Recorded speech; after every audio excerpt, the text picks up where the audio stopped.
All righty. Thank you. Well, hope everyone's enjoying this nice warm morning, and we're all inside for the day, so not a bad thing, probably. Better than being out in the garden today. All right. Let me begin with the reading of our script. Good morning. I'm Carol Bragdon and serve as the chair of the Finance Committee of the Kansas State Board of Nursing. I ask the other members of the Finance Committee to respond to a roll call to show their presence at this open meeting via conference call. Patsy Zeller.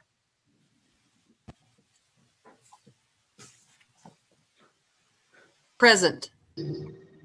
Giovanni Gonet. Present. Geeta Noble. Present. I also ask the following board staff members to signify their attendance. Carol Moreland, Executive Administrator. Present. Adrian Guerrero, Director of Operations.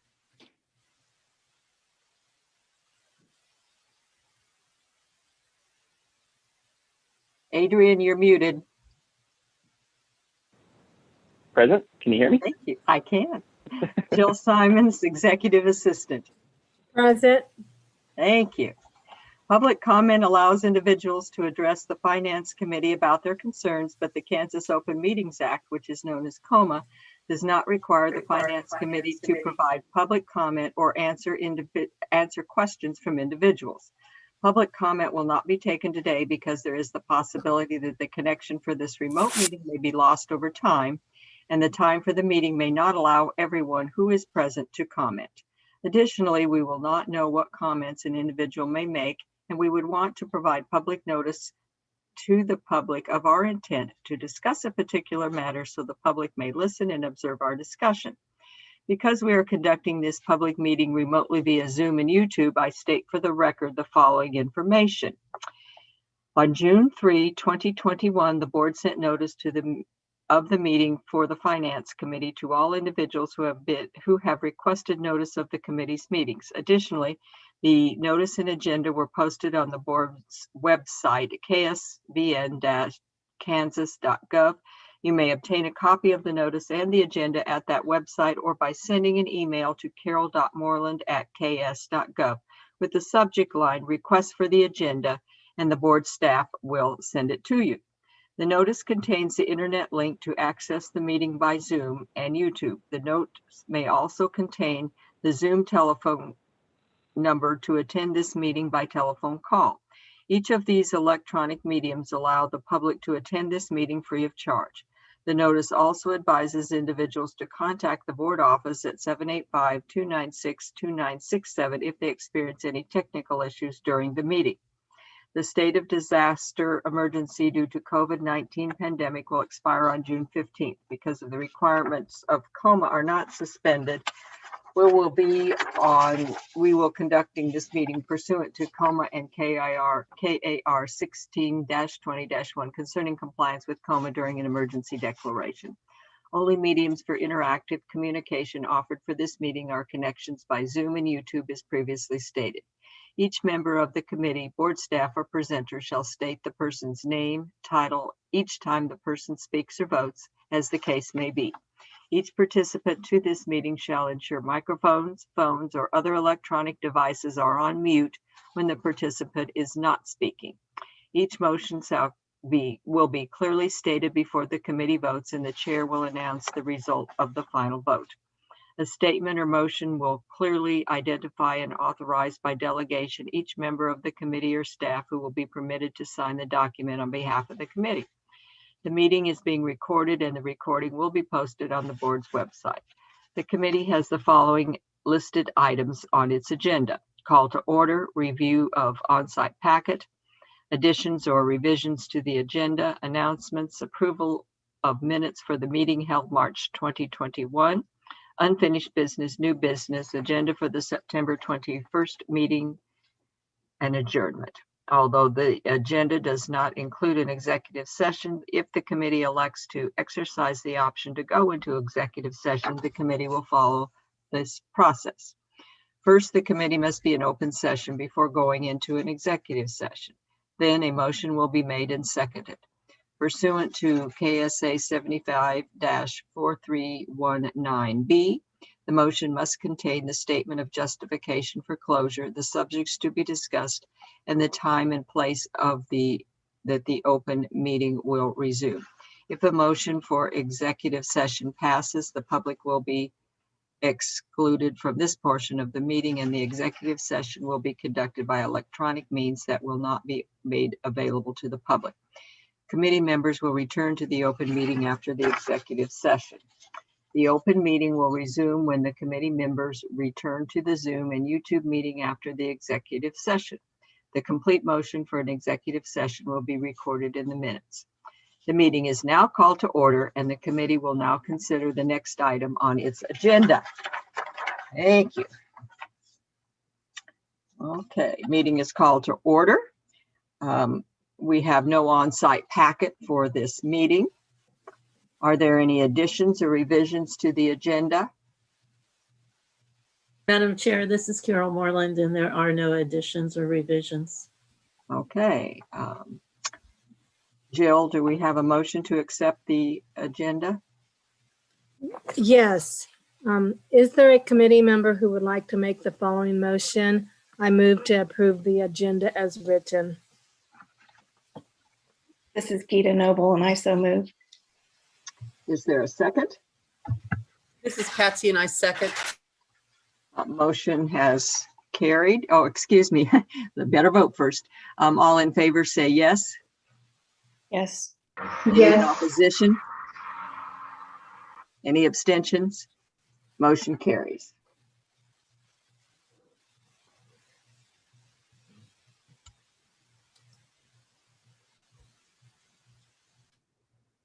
One second, I've lost my screen. There we go. Okay. The minutes of March 24th are in your packet. Any corrections or additions to the minutes that you see?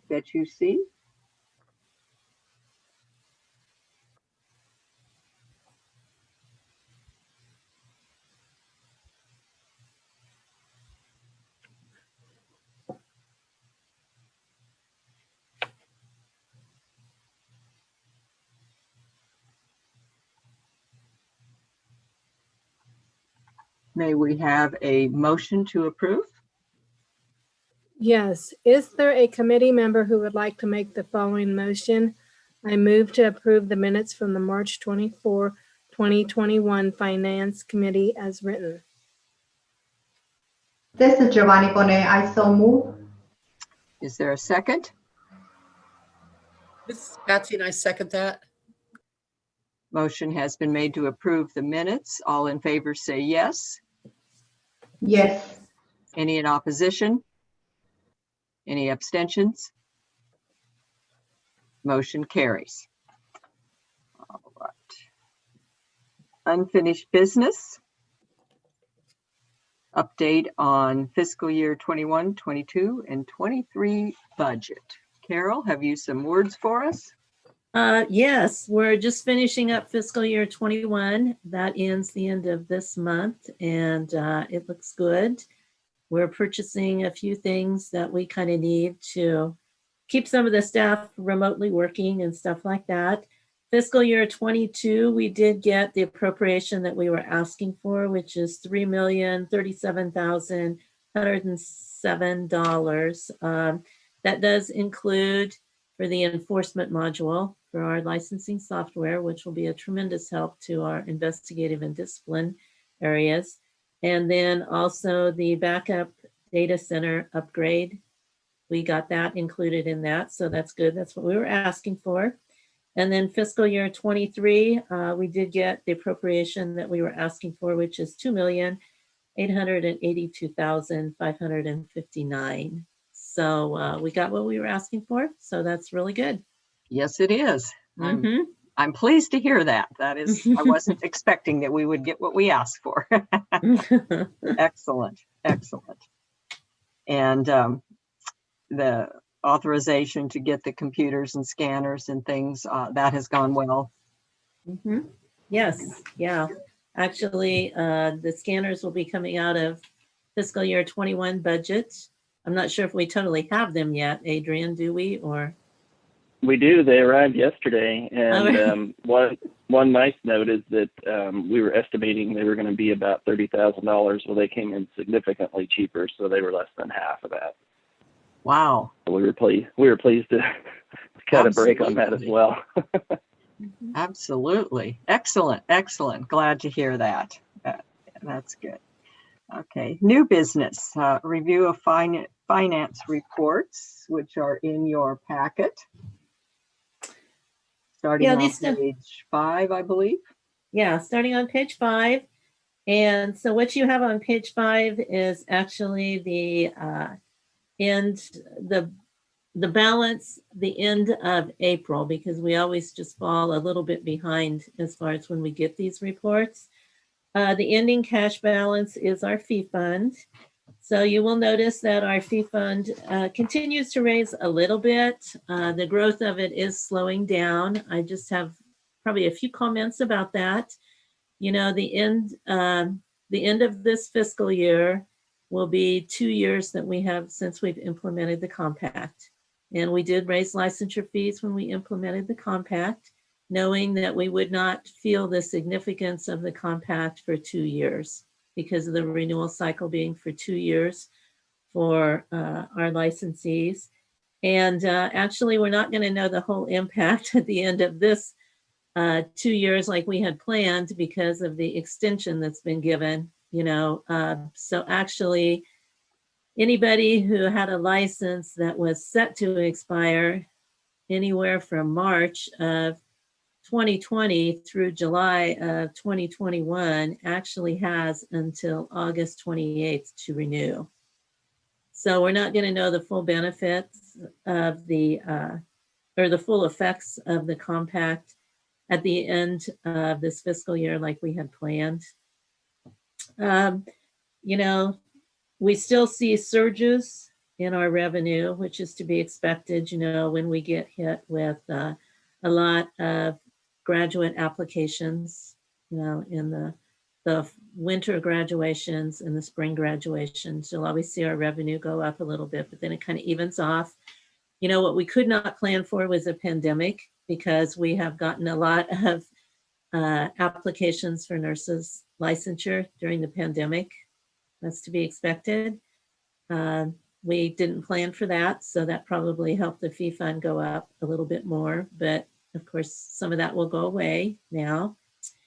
And, you know, a big thing to remember about the fee fund is that is what the agency would have to rely on if we had an emergency or something like that. We had to relocate the agency.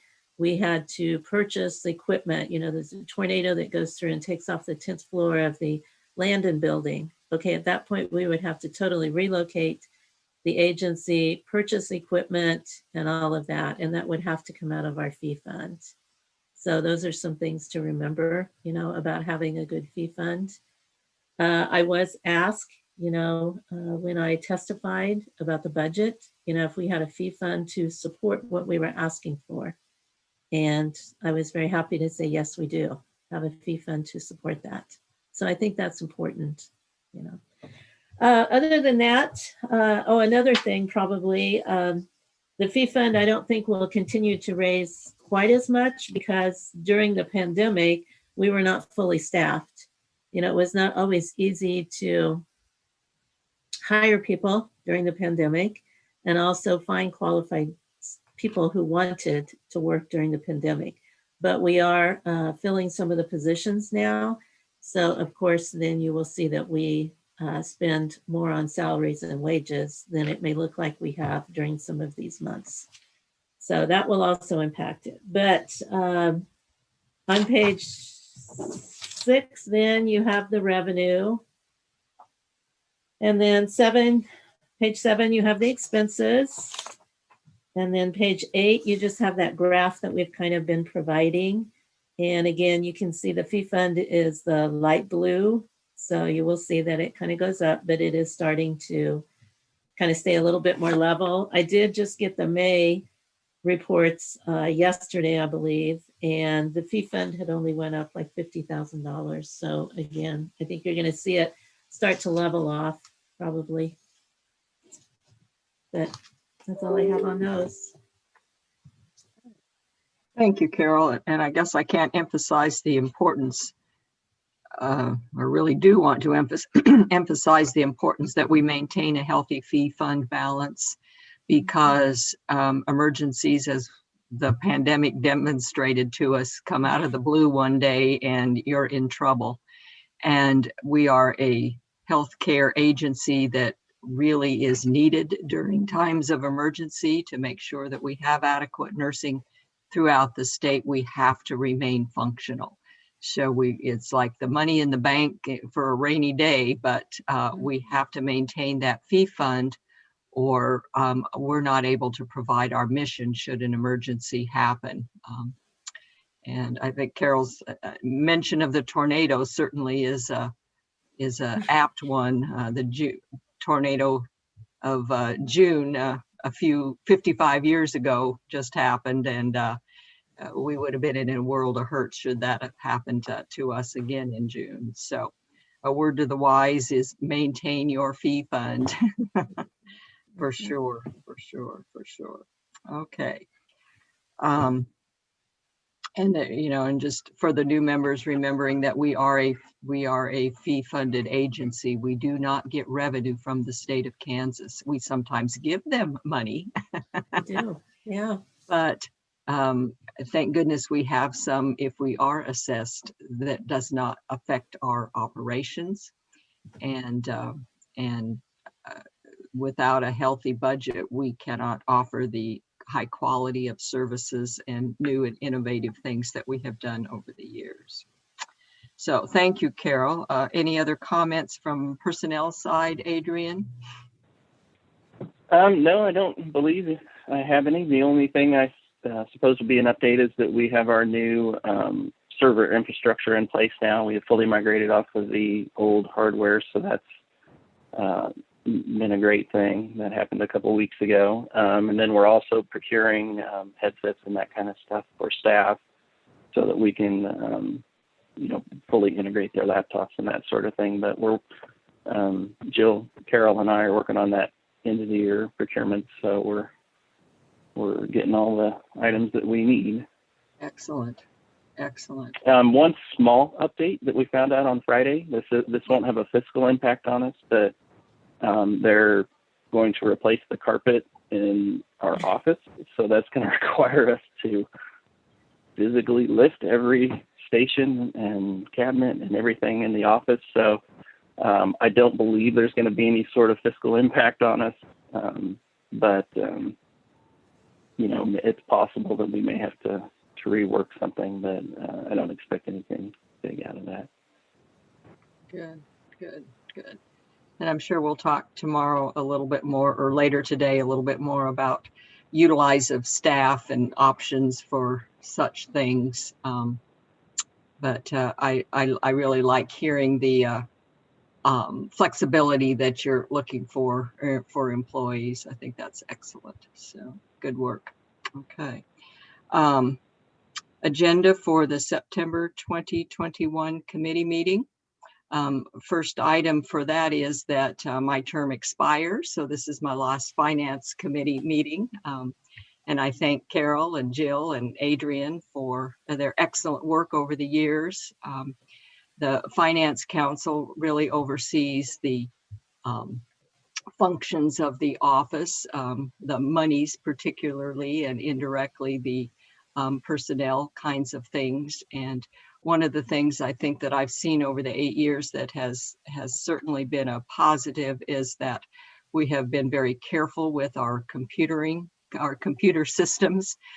We have excellent backups now. That wasn't true 8 years ago, but we now have a fully functional system that should the worst happen, where our system is attacked and goes down, we can recover virtually immediately, thanks to the hard work of Adrian and our IT staff. So that is something that's probably not obvious to the observer, but is a tremendous support for the agency in preparedness and really is a model for other agencies in the state. So I just would like to have that reflected.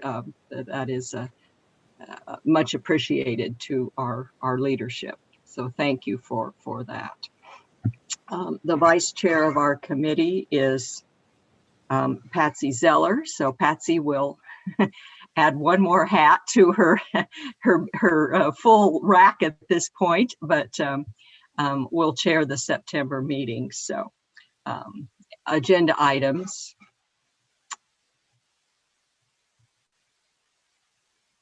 Any suggestions other than the standard? Yeah, I can just give a, an update on fiscal year 21 because we will have wrapped it up by then, and just kind of how it looked and stuff like that. Good. And I just want to take a minute to say thank you, Carol. You've been wonderful to work with, and for all of your support on this committee. I really appreciate that. Thank you. Thank you. It's been my pleasure. Thank you. Thank you. Thank you. Thank you. All right. Any other business to come before the committee? I think we're finishing on time. Excellent. I like that. Okay. Is there consensus for adjournment? Raise your coffee cup and say goodbye. See you in 15 minutes. Thank you.